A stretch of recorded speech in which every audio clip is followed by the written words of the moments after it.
প্রিয়া, আজ আকাশের সঙ্গে দেখা হলো। এত দূর থেকেও তুমি কি সুন্দর একটা চমক দিলে। তুমি সবসময় জানো আমার কি দরকার।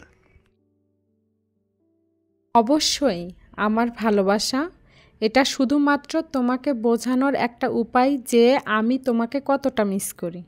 আর আমাদের পরিবারকে সাপোর্ট করার জন্য তোমার কঠোর পরিশ্রমের জন্য ধন্যবাদ।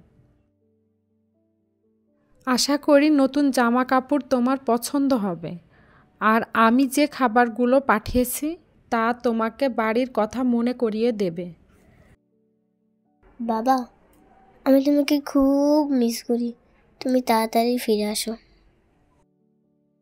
প্রিয়া, তোমার আর আমাদের মেয়ের কণ্ঠ শুনে আমার মন ভরে গেল।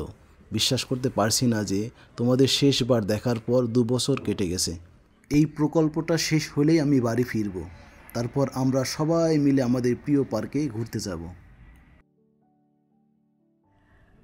আমরা তোমার জন্য অপেক্ষা করব, কিন্তু তোমাকে নিজের প্রতি খেয়াল রাখতে হবে এবং সাবধানে থাকতে হবে। আমার এক বান্ধবীর স্বামীর কর্মস্থলে দুর্ঘটনা ঘটেছে। যখন শুনলাম, আমি তোমার জন্য অনেক চিন্তা করছিলাম। আমাকে কথা দাও, তুমি সাবধানে থাকবে।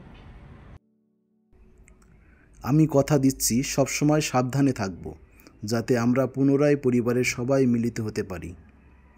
তোমাদের দুজনকে জড়িয়ে ধরার অপেক্ষা আমি আর সহ্য করতে পারছি না। শুভরাত্রি প্রিয়া, আমি এখন ঘুমোতে যাচ্ছি।